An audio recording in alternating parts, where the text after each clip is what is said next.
What's up, WWE Champions Universe? Welcome to Champions Chat, the fastest growing podcast dedicated to the WWE Champions mobile game.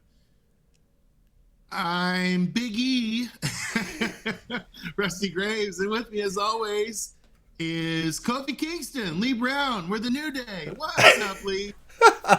We're used to doing this early on Thursday morning, so I'll give you the brain glitch you had there. I'll give it to you there. But we are doing the Champions Chat podcast for the first time ever live from the official Twitch channel because, one, the portal's messing with me, so I can't do any gameplay right now because it's a mess.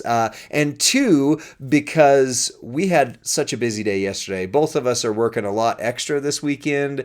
It just didn't happen. So yeah, we're recording it live, and we've got something. Rusty, you can do the show notes.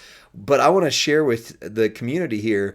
This is something that Rusty masterminded. He had the idea that's going to revolutionize Champions Chat content. So Rusty, you go from here. You take it. Well, okay, that's a pretty big build up to and thank you for putting the onus of the idea exclusively on me. So in case it's a big flop, you have Oh clean no, hands I'm away workshopping from it it. with you, but Um, this was your so big brain play. So yeah, so here's what we like. Lee and I historically have been a fan of tier lists. We've been a fan of like rating characters, ranking them.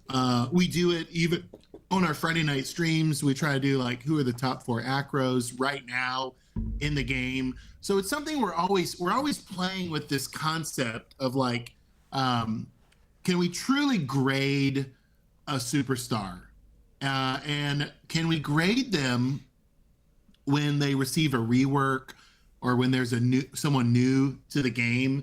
How do we know that this new Jade Cargill, for example, is any better than Showboat Bailey? But what if I don't have the strap for her or the plate? So we understand there is a lot of complexities and a ton of nuance to all of this.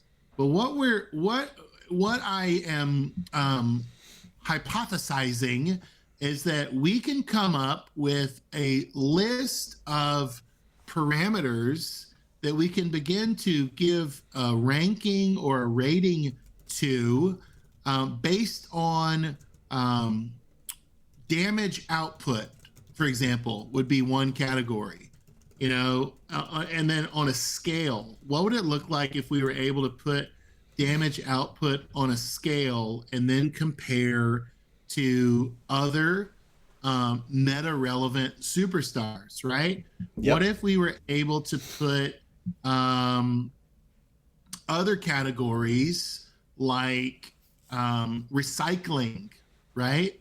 Are they able to refill their own moves with the move set, or are they going to leave us kind of high and dry? I feel that way about Hall of Fame X-Pac. Right.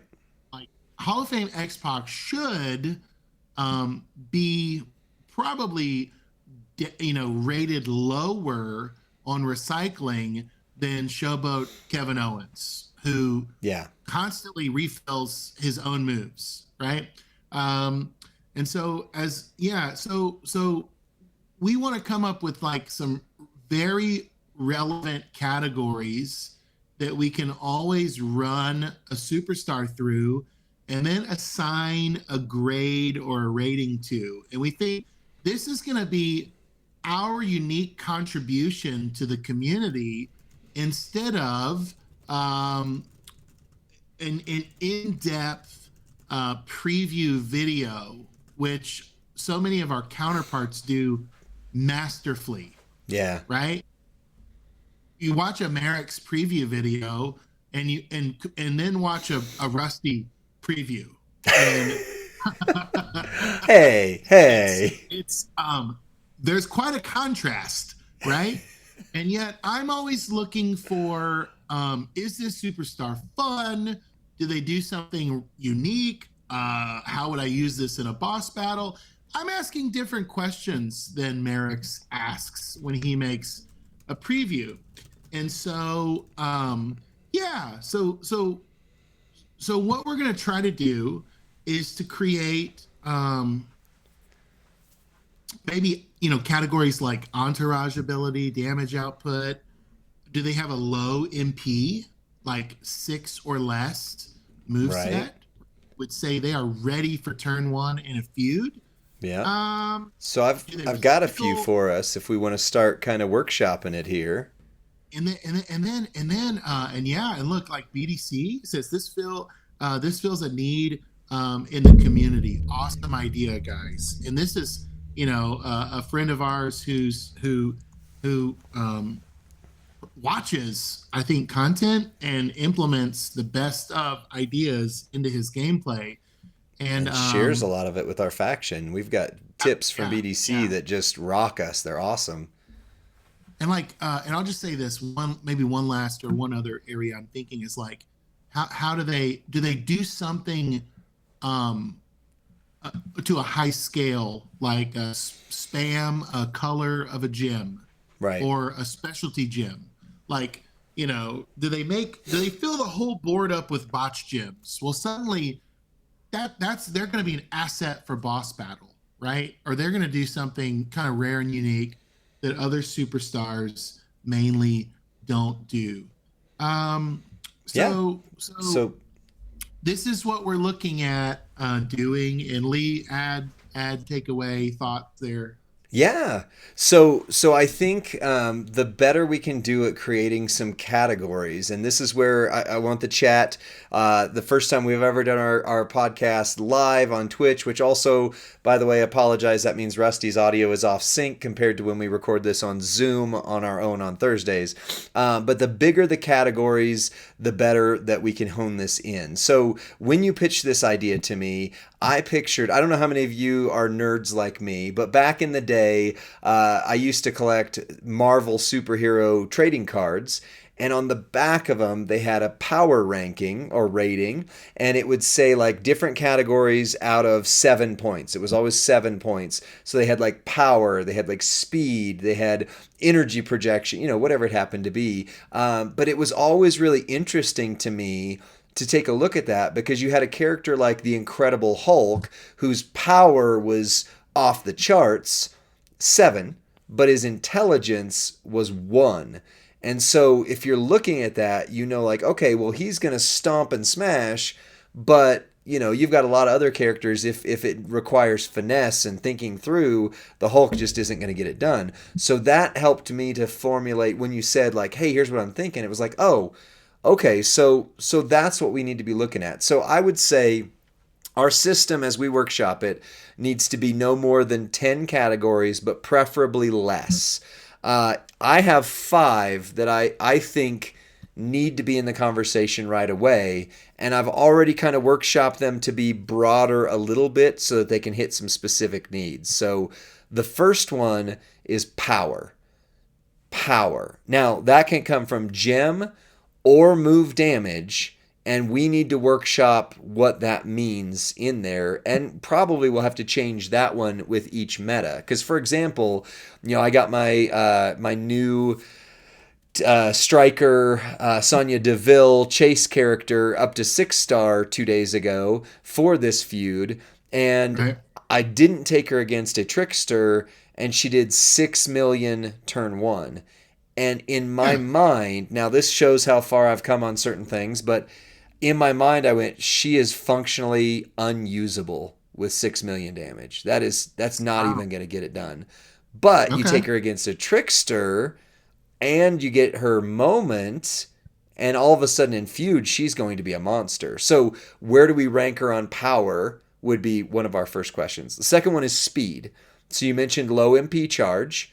That would be a part of it. Maybe speed also incorporates elements of recyclability. Maybe that's its own category. But you got power, you got speed. Can they start loaded turn 1 in most modes?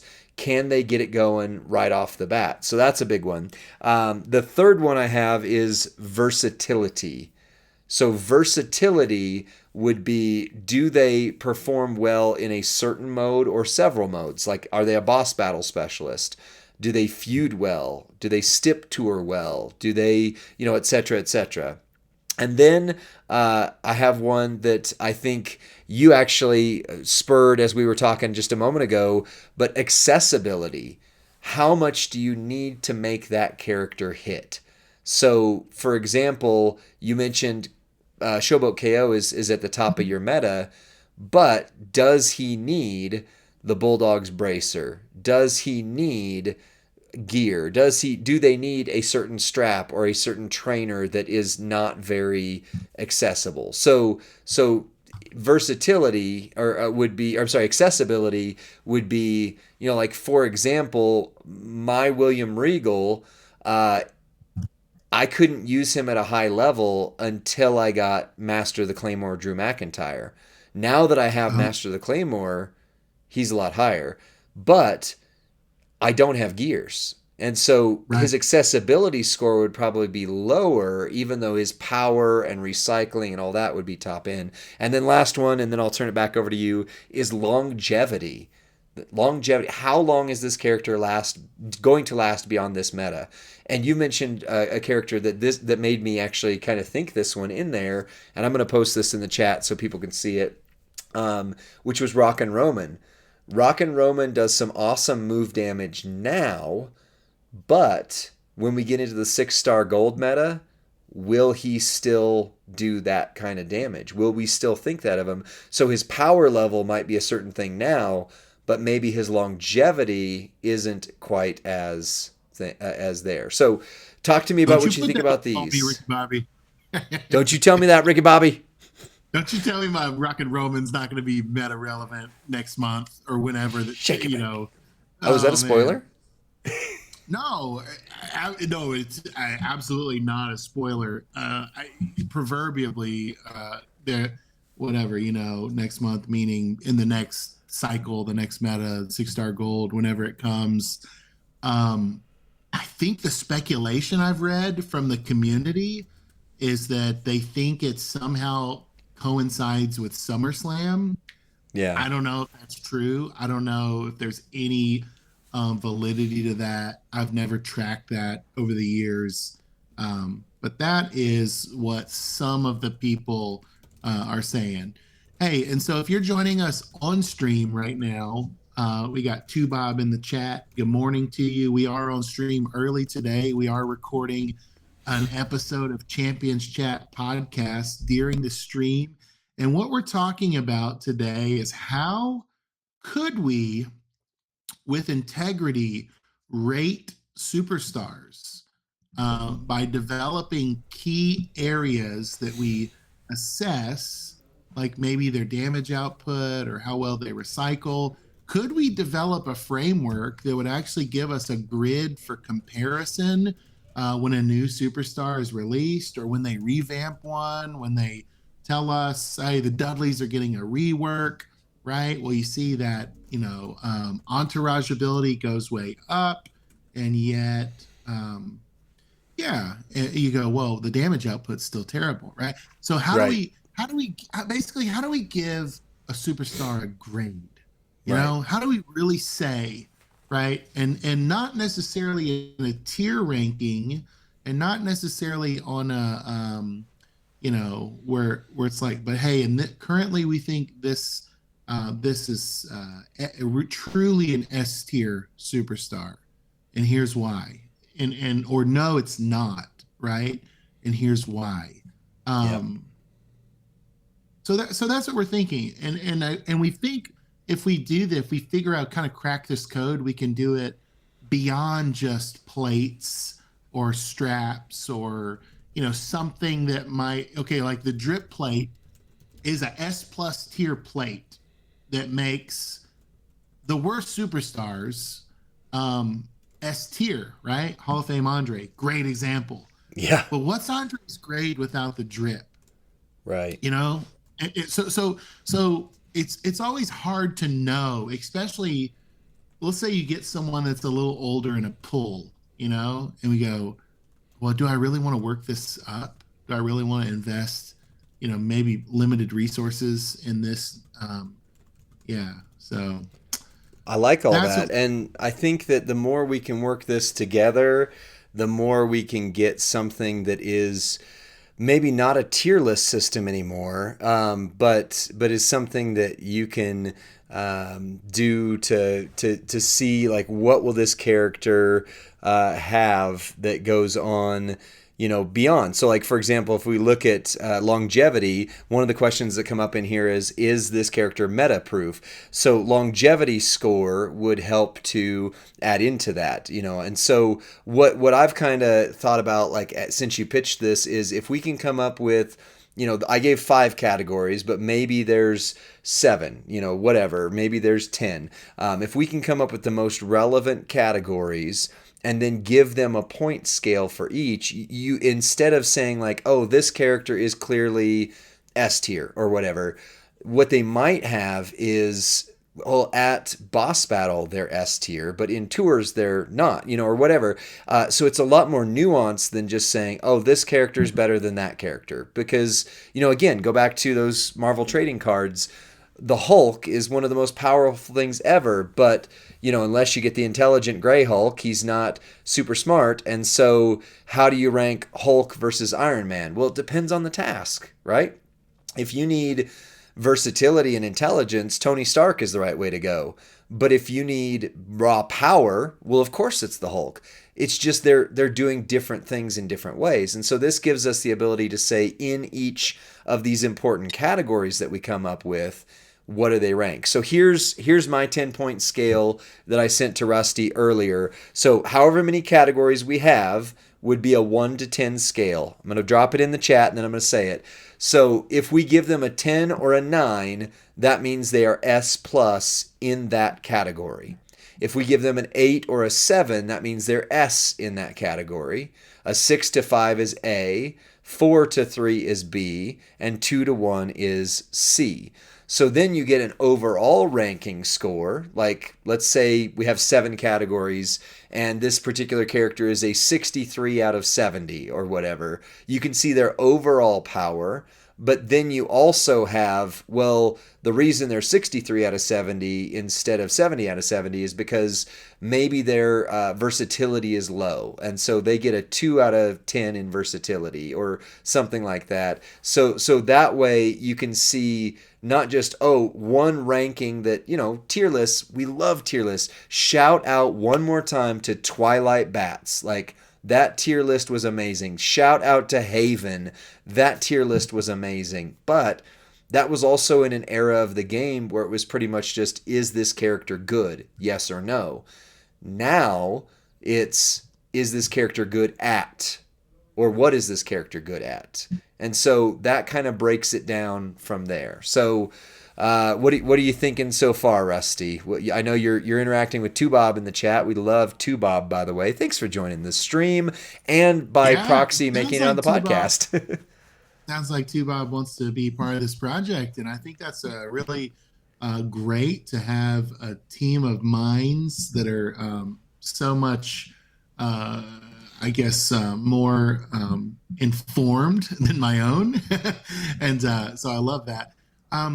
So yeah, I think your scale, what you're saying, Lee, about having a composite score that actually translates into usable information is really important. If we said, oh, this guy's this, whatever, a 6, like, but what does that mean? So I think any grade we assign has to be translatable, understandable, and actually mean something, right? And some of the feedback initially in the chat is like, what happens? Let's see, how do you incorporate a plate breaker or some new feature aside from what we already have already, and what cooldown, and how would you activate it? Okay, I'm not sure what that question means, but let me say this. Some of the chat initially was saying like it might be difficult to put all of the game formats together into one category. Yeah. And I think that might be right. But damage output seems pretty universal, right? Yeah. It's Regardless just, of the is it move, format. is it gym, or both? Um, yeah, and like so if we call the category speed and we're saying they meet the parameters of having a 6 MP um, Or less? move or less and a move set that recycles. Right. Now we're able to say like regardless of the format, Yep. I don't it doesn't matter if it's showdown or feud. And a great example of this, somebody who I would put speed as a plus or whatever rating system we're using, like I love to play with Acro Dom, Mm. right? And his speed is so low, even without La Familia. Yet La Familia makes even faster, makes him recycle perfectly. But another example of that would be like a Ghostbuster Cena, right? Ghostbuster Cena, you cannot nerf him, you cannot perk down him, you cannot sub down him. He is going to refill Right. with that low MP charge, regardless of the format. And so those are actually two of my favorite superstars to use Right. because they're just fast. They just Yeah. do it really fast. And then you look at accessibility, like both of those basically have very available free to play type entourages like anyway, so Yeah. Well, can I interject? Let's use Acrodom not to like solidify this, but as an example, right? So right. if you were to look at Acrodom power, you have to start with without the plate, right? So without the plate, what's his power? So maybe his power is mid-range now, but his speed is super high because he has low MP charge moves. He recycles flawlessly with the plate. But then you got to take into account accessibility. Well, you need the plate, and that plate, La Familia, is still extremely rare amongst the community. So that's a big deal right there. And then you've got your versatility, like he works in several different modes. So that would be one where if you're picturing that old Marvel graph chart on the back of the cards, your power's kind of to here, your speed is all the way over to here, your versatility's here. So instead of just getting, well, Acrodom is good, well, that doesn't tell me anything.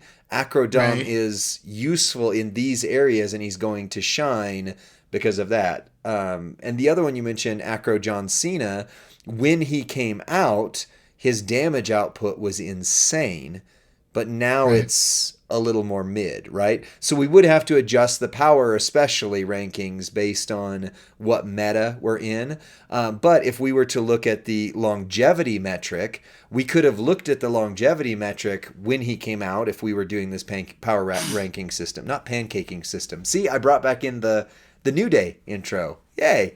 But we could have looked at that and said, his damage output at the time of release was fantastic, but longevity wise, we could pretty well tell that once the next meta hit, he wasn't going to be quite as good. And so you could see the power was there, but the longevity wasn't. So that also gives you another metric to say, do I want to build this character, right? Their power's great, but if their longevity's low and we know that we're going into another meta, that gives a lot more usable information than is he good? Yeah, well, as I was talking about saying like there's going to be strengths that supersede the format, a great point was brought up, and this is kind of the benefit of doing the show on Twitch today is like Yeah, like BDC responded and saying like using the system that you're talking about right now and adding a blurb of what modes they will shine in, right. right? So you could say, okay, Acrodom, speed, A plus, S plus, whatever we'd say about him, right? But in a blitz or a showdown, specifically, he's going to shine because of his ability to self-heal, Right. right? That he's going to go the distance, maybe in an Extreme Rules match. And so, like, that would affect why I rate him what I rate him. Now, is he going to get you excited about a feud? No. No. But I think that would be important to know. Like, you could even say, like, excels in, right, the formats, and then if there's a way to say does not excel in feud, like that would be or I think there's always those important notes, and Dominic is a great example, not only Acrodom but Zombie Dominic, right, who seems to be, if you have Ray, right, or if you have 100% gym damage strap and Ray, Right. there's so many layers to what they're capable of doing.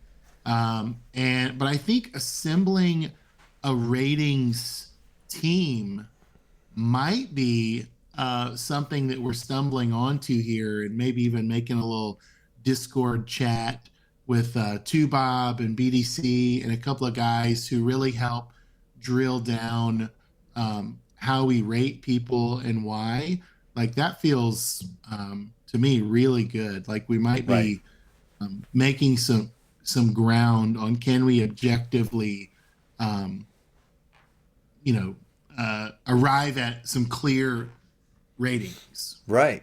And this, I think, is super helpful, Rusty. This is why, this may be your greatest your contribution to this game. I mean, ever. And I don't mean that facetiously. It's reality, because take something like 2K24, right? They make a huge deal on WWE TV, which we'll get to because we're doing our podcast live, so we talk WWE TV on the back end of it. But you look at the power rankings and all they say is, oh, Randy Orton is a 93 or whatever. And you're like, great, you beat the other guys, but they don't really say why. And what this allows you to do, you mentioned Zombie Dominic. Again, just apply these filters, the basic ones that we haven't workshopped out yet with BDC and Bob. But look at these basic filters is power. Like, I can still hit as much with Zombie Dom as sometimes I can with William Regal, right? He is on the top end for me still of the entire game if things go right. Now that's maybe another category we need to look at is how easy is it to get them to do their right moves. However, if you don't have Zombie Ray, and if you don't have the all heart plate, and if you don't have a good strap, you start to get those. And so then all of a sudden his accessibility score goes way lower, even though his power and speed score are near the top. And so that tells a story, right? If instead of just going, he's a 93, okay, what does that mean? I don't know. He's a 93. Well, great, thanks. Or this character is S tier. Okay, at what? I don't know, but he's an S tier. Like, this starts to give nuance that this game has started to thrive on. Again, big shouts. And people love the debate. Can I just be honest and say this? We love the back and forth. And I don't think it's, and I refuse to believe it's just because gamers are kind of salty. Like, I don't think that's why. I think it's because we love the game and we love talking about the game, and we love inserting our thoughts about the game. And so when someone in your faction, hey, I just pulled Randy Orton, RK Bro, any good? Right. And like, the first people that they go to work on, well, okay, well, here's my thought, or hey, the meta's passed him by, or here, no, don't invest in him, you need those showboat tokens, those are too important, don't do that, or great trainer. Like, you're gonna get, and Facebook and Reddit might be even more polarizing. Your faction chat probably a safe place to get objective feedback from people that actually have a vested interest in your roster and helping you make it better, right? Facebook, you're not going to get a very helpful response. Typically, that's a sweeping generalization, but typically, right, if you post any good on Facebook, it's probably not going to have the in-depth analysis that you're looking for, right? Right. And so, but I think we love to talk about the game, even if it's he sucks, even if it's just saying, dropping that bomb on somebody to crush their spirits and say, right, nope, next, no good, leave unleveled, worthless. Right. I was told that so many times about Acrodom. People had Ami Orton, right? Or Mutant Roman, right? I don't have those. Or Motu Austin. Okay, in comparison, yes, those acros are far superior, but extremely rare, right? From where I was and my roster was. My roster is still just over 5 million, not even to 6 million yet, and I've been playing since the beginning. I was a free-to-play player for years because I spent all my money on competitive Magic the Gathering. I had no hobby money beyond that, and so that's why this conversation, I think, is engaging. I think everybody has a thought or an opinion on a superstar's ranking, but very rarely do we have objective criteria saying why we think what we think about them. Would you agree with that?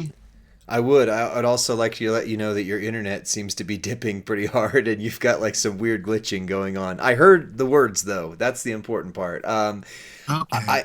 I think this is this is an objective criteria that pulls it away from any good. I mean, even, our bread and butter so far has been our 3-minute move sets. And I always end the video with, whenever you have your faction mate who's asking, any good? How do I use them? Here's how. And then you have the 3-minute video. We're still going to do those. Yeah, he's stop motion rusty. We're still going to do 3-minute move sets. That's our other. Audio's clear? Audio's okay? Audio's okay. It's glitched a little, but it's not to the point where we can't hear you. So, okay. You're just kind of turning into an AI version of yourself. That's all. Well, we switched over to this 5G internet thinking that we were going to, save a ton of money. And I guess you get what you pay for, right? So yeah. Well, you do. So let's take another one of our favorite streamers into account, Merrick's, right? On Tuesdays, on this channel, Merrick's does a roster review. And what does he always say every time there's a roster review? It depends on what you have, right? And so this power ranking or rating system allows others in the community even to take a look at this and say, well, yeah, is Zombie Dom any good? Well, here's the power ratings. He's strong on power, but he's low on versatility or accessibility. Why? Because we've got this, because he needs to have Zombie Ray, because he needs to have an all heart to really go up to the next level. It allows the conversation to change just from, well, it'd really be great if I could see every bit of your roster, because I love the roster scrolls with Merrick's. That is an amazing idea, and it helps individuals in the community, and I watch those and go, oh, I didn't know if I did this with this, I'd get, that. But if there was an objective rating to look at and say, well, I see he's high on power, but why is he low on accessibility? Oh, because you need Zombie Ray to make him work. Oh, okay. Well, if I have Zombie Ray, immediately I just go, the power is what I care about. If I don't have Zombie Ray, okay, accessibility is what I care about. So it really solves some of these issues that I think this game has had since it became more complex. Because there was a day when it was just, is this character good? Yes. No. Boom, we're done. But as soon as straps, trainers, moments, I mean, let's just keep going down the list, right? There is now no longer a way to do a tier list that way. Now, I would say we could probably say, are they good, yes or no, until you get to the plate and moment, and then it spirals out of control. Right. It's no longer even comparison. Right. Wes Lee is a great example. I don't have the NXT moment. Um, so that's why I'm talking maybe more about Acro Dom than I am about Wes Lee. Yep. Wes Lee's far superior to Acro Dom if I have that moment. If I had D'Lo, right, I wouldn't be talking about Acro Dom, right? And there's really a large amount of nuance and specificity to every roster decision you make, and they're all contingent on the rest of your roster, the rest of your inventory. Yep. And if you need super rare trainers or gear to make that superstar excel and to be your best, and unless you have it and there's no chance of you ever getting it, Yep. I don't know what I would do with a William Regal. Honestly, I don't Watch our have 3-minute move set. I just don't have the tools to pull him off, right? To be the good. And so then it's just like yeah. And this is a great comment in the chat, right? Some characters need everything, gears, moments, right? A strong bonus strap and great medals and a perfect entourage. But there's a lot these days versus just Stardust needs a Lawler and he's the best, right? Yep. Wasn't that? There was a time 4 years ago, was that time or however long? 4 years. I was thinking pre-pandemic, we would have said, is it good? Yes or no? Right. 4 years later, we're going, that really depends. That really depends. Yeah. Bevan McDowell, we are not the two creators of WWE Champions. We are the newest official content creators, which means we get to stream on this channel. Yeah, we found a way, mainly through our 3-minute move sets and Rusty's big brain ideas like this. But real quick, before I lose it again on here, quick shout out again. You're gonna make the video and the audio for the podcast, but shout out to Leisha Darling. She's a new content creator, not official, but one of our beloved unofficial content creators. Follow her on Twitch. Tubob, make sure you're following Tubob for the wonderful content there. And then we always try to shout out. We have deep relationships and friends with Iron Sheik 84, Great J-Man Gaming. MRM is starting up recently. There's some new content creators, and that is good for the life of this game. That means people are finding, discovering, and hopping in. So please follow Tubob, follow Leisha Darling, follow Iron Sheik 84, follow Great J-Man Gaming. We love all those guys. And if I miss somebody that's unofficial, drop them in the comments section. We'd love to see it. So sorry, quick side note, Rusty, but yeah. And let me just say this: if you're an unofficial content creator, let me just see you. Let me just talk to you are us. We made content because we love the game, not because we ever thought we could be doing this as part of the content team. We didn't care. We were just making content to help our faction or to help the community of people who would listen to us or people who, and beyond all of that, we were just having fun. Like there were videos we made in the early days that got so little traction and no one watched that we had a blast making. Oh yeah. We started small. We started on 2 iPhones recording a phone call is how we started our podcast using AirPods. That was my mic. Yeah, I didn't have this then. No mic, no. Yes. So let me just tell you, like we celebrate what you're doing, and we hope you do it because you just love the game, and because you want to serve the community and serve them well through your efforts. So don't stop. If you are getting 5 views, who cares? Like, are you having fun doing it? Do you have fun making that video? Because I've noticed most content, even dated content, is kind of evergreen because Mm, of little things called CSS. So let's say you make a video for Tech Stacy and she's horrible, 2 years later, but suddenly she gets new Dudley gear and she's required for a week. Everybody's gonna, be looking up on YouTube Tech Stacy, and they're gonna find your stuff, and there may be a delayed reaction on your content. right. Um, so kudos to what you're doing, and we just say, like, we want to honor that and say, that's still our heart. That's still why we're doing this, because it's fun, and we're having a good time with it. That's You right. know. Well, Rusty, I think our next segment, I think we've got some stuff with that. Our next segment is to dig in just a little bit to what is going on with the Flash feud changes.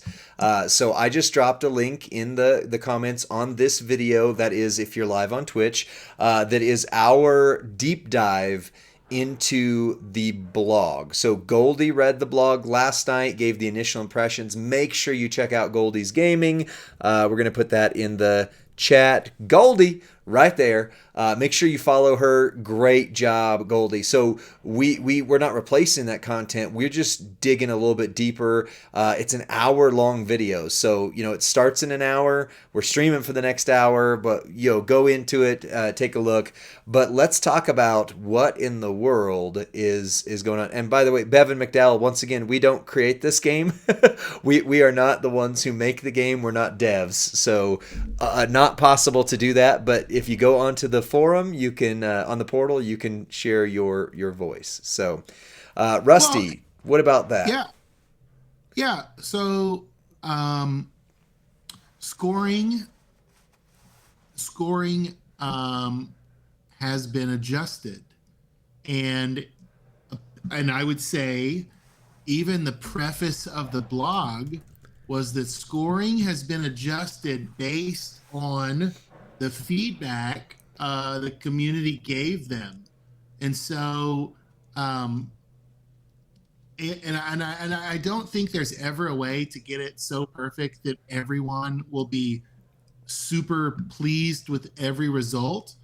But Yeah. as we review this weekend contest in the blog, I was very pleased. I thought that I actually have more access to loot and rewards than I felt like I had last month on the Flash feuds, where they had to provide additional compensation through in-game messages for the community to help write the contest. Um, you know, that was awesome. They did. It looks like they've gotten ahead of that, and we may not all get Jade Cargill this weekend, but I think if we feud and feud hard, we will get the highest opportunity we've ever had to get plates and moments based just on what the blog said. And I think that's the good. The reason we kind of go into the grind is because we're either trying to get a new superstar, we're trying to get a plate, we're trying to get a moment, or we're trying to get something really good off the prize wall. And it looked like all of those boxes are going to be checked in this contest. I think so too. I think so too. And I mean, we've mentioned this on the podcast. In fact, we had a couple weeks ago, we had our friend Mike Fish, Captain Jack from the Black Pearl faction, on here, and he called it out as best as you can in his English voice there that he has. Whenever a change is made, the community is like, "Oh my gosh, change!" And then whenever there's no change, it's like, this game's just a copy and paste. They just didn't work on anything. Yeah. I mean, it's really what it is. And so this is big change. And the last couple Flash feuds, people haven't received very well.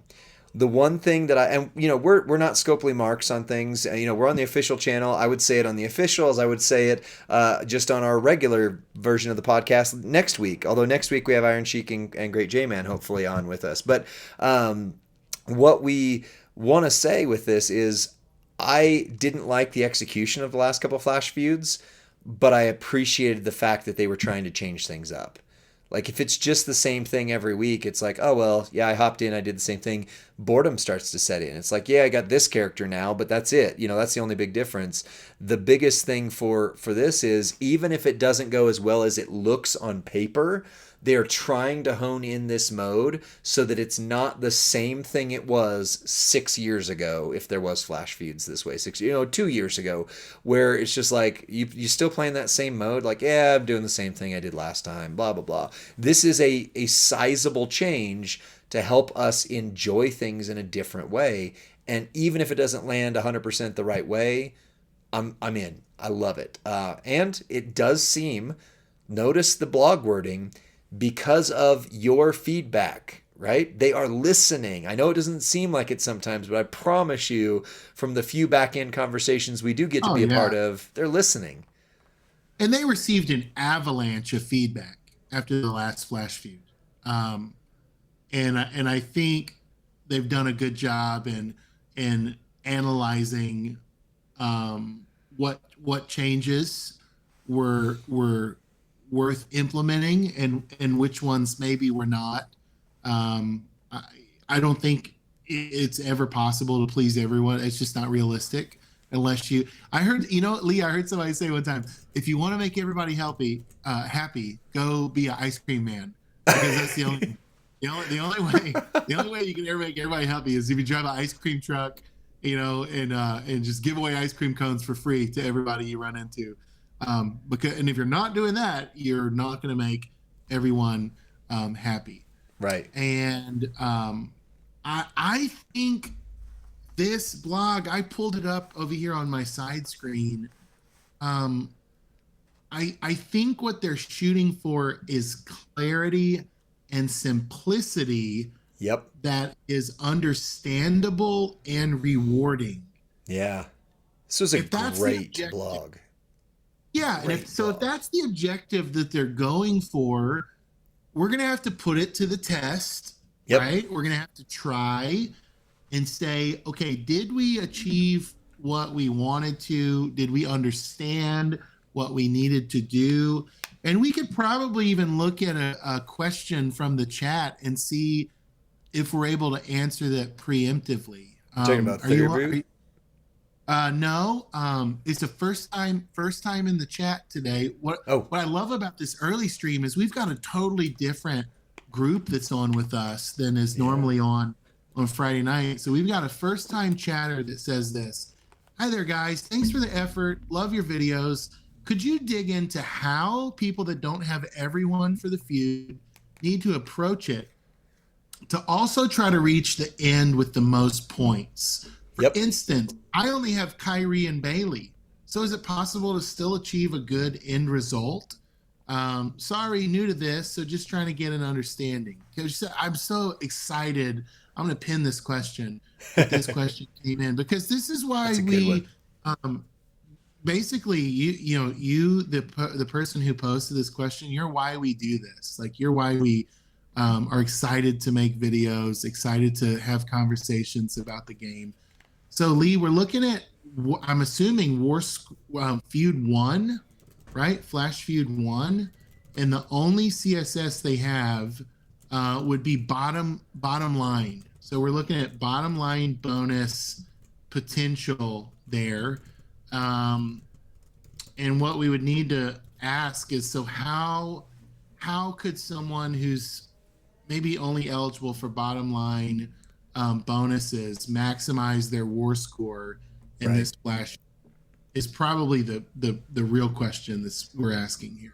Well, for one, so this is a podcast live, but if you go back onto our archive of the Champions Chat podcasts, we have one episode where we talked about how to do the best feuding possible, and BDC, who's been in the chat today, provided us some very helpful criteria. So go back to that, check that out for overarching feud prep tips. But for this specific feud, it really looks like, based on what the blog said, that the big focal points are damage, unique character usage, and 6-star silver, or the higher rarity, right? So you want to make sure. Now, we're, again, all the normal things that we have to say for feud are: make sure you've got your steps, make sure you've got the best promoter you can possibly get in there for additional war score, make sure you're filling out those line bonuses. Those are all consistent across every feud, but this one specifically seems like the most points come from damage,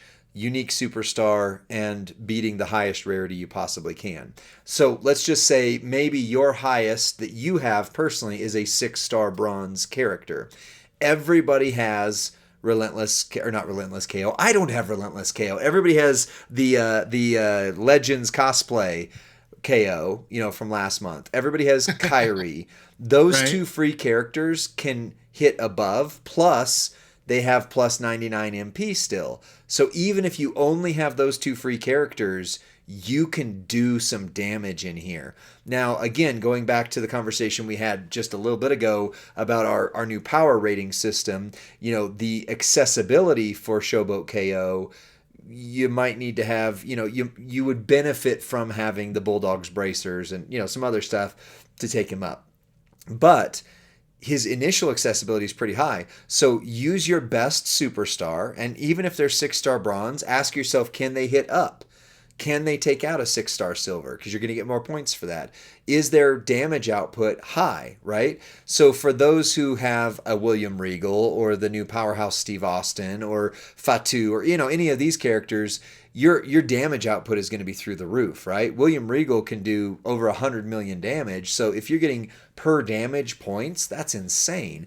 But just because you don't have William Regal or don't have all the tricks to him, like I don't have, don't feel like you have to have them to get farther, right? Showboat KO can do a good amount of damage, high recyclability, doesn't need much to make him great, and he's plus 99 MP, so he's going to start loaded turn 1 guaranteed.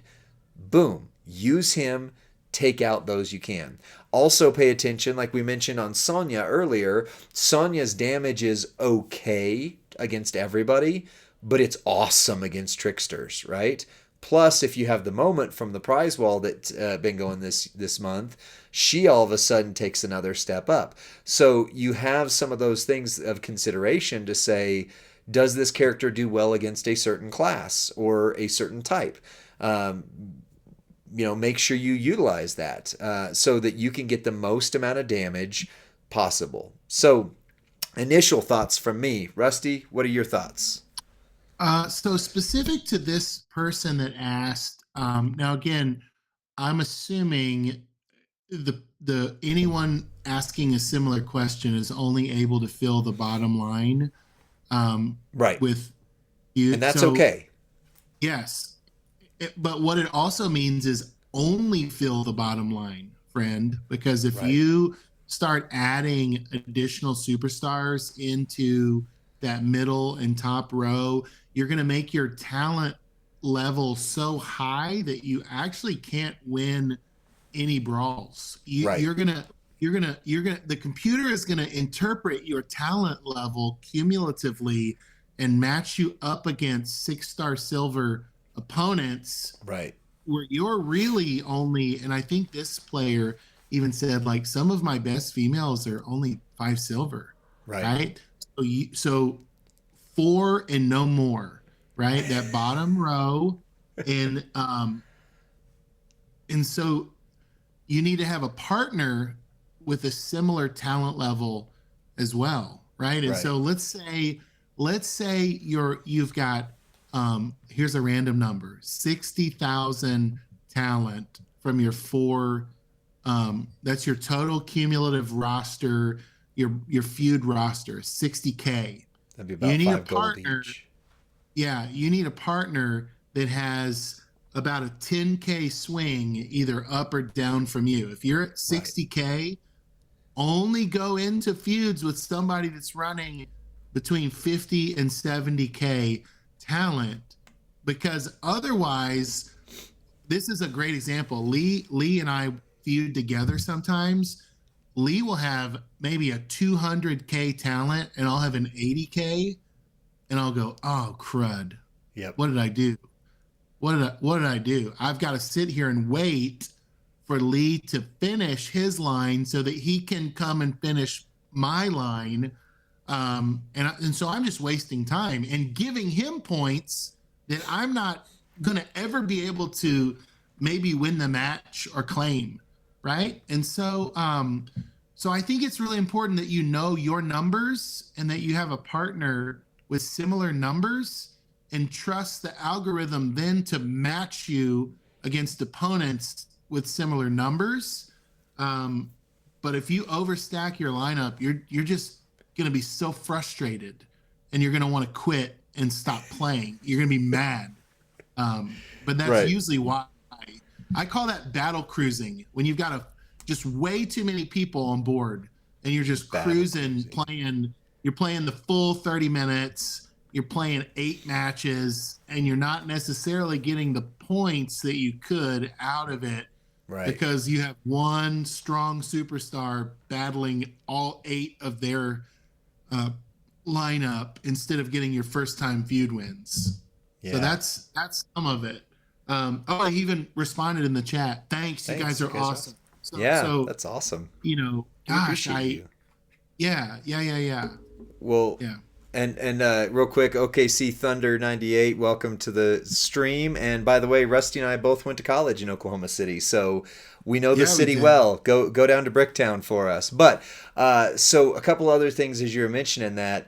Speed, back to that ranking, this is a universal thing again, not just this specific one, but the faster you can get through a feud, the better.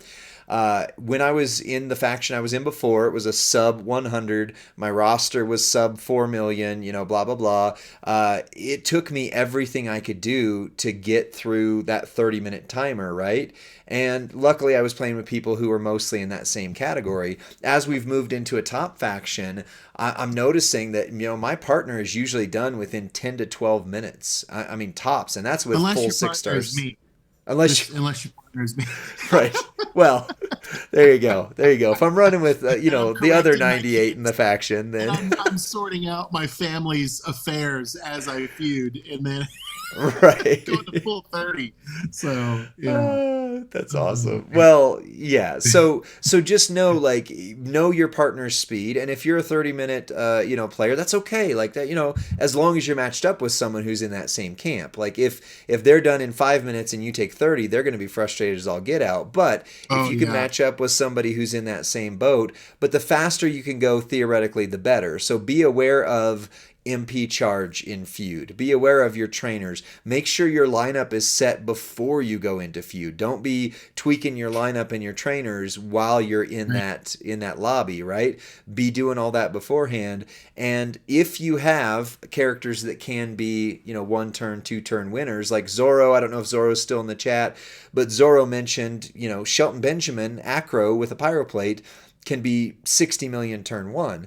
If you have 1 or 2 of those, and the good thing about this meta of the game is there's a lot more of them, right? There are several characters. Now, there's still like your top tiers, your William Regals and beyond, but there's a lot more in that 20 million, 30 million damage that could potentially win turn 1.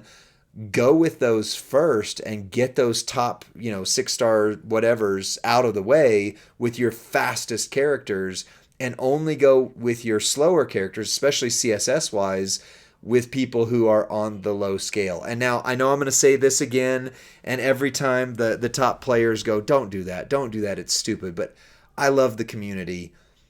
I would recommend put your best roster in there, your top 4, or if you can do the middle line and hang, because, Rusty said top 4 and no more, but if you can hang with that roster, it doesn't matter how big you fill it up as long as you're fast.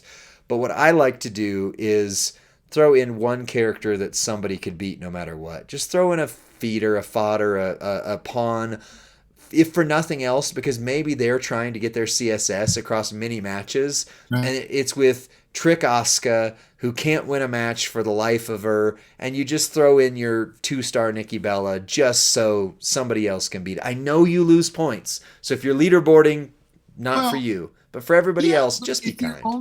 If you're only able to fill the bottom row, right, and you can go into a female feud with as little as 3, typically. So right. Yeah. Use that on your bottom row. Use one person on your bottom row. We used to call it sandbagging, right? Where you bring somebody low talent just to get another low talent.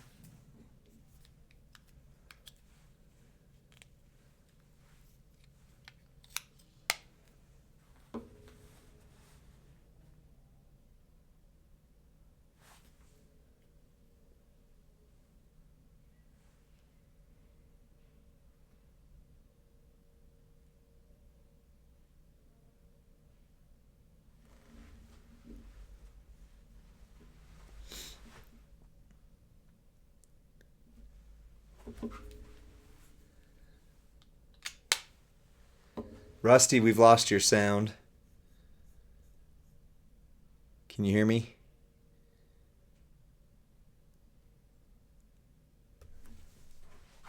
Can you guys hear me in the chat? Do I have audio?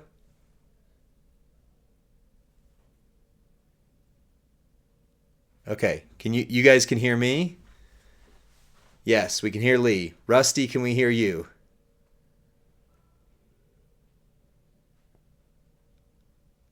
Check, check, Rusty, check. Check, check, Rusty, check, check. Let's see. Well, chat, bear with us. And you know what? On the podcast side of things, we're going to pause it here. We might come back in a moment and do the WWE TV portion of it. But yeah. That's it for this one. Thanks for tuning in on the podcast. Twitch, we're still live for a bit, so don't go anywhere. But make sure you check out the WWE Champions Chat podcast, usually every Thursday. This week we're a little bit behind. And then we're also on the main Champs channel every Friday night. This week we are early because we both work this evening. So yeah, that's it for this one. Let me hit the outro and I'm going to end the video, but we're going to stay on Twitch. So stick around.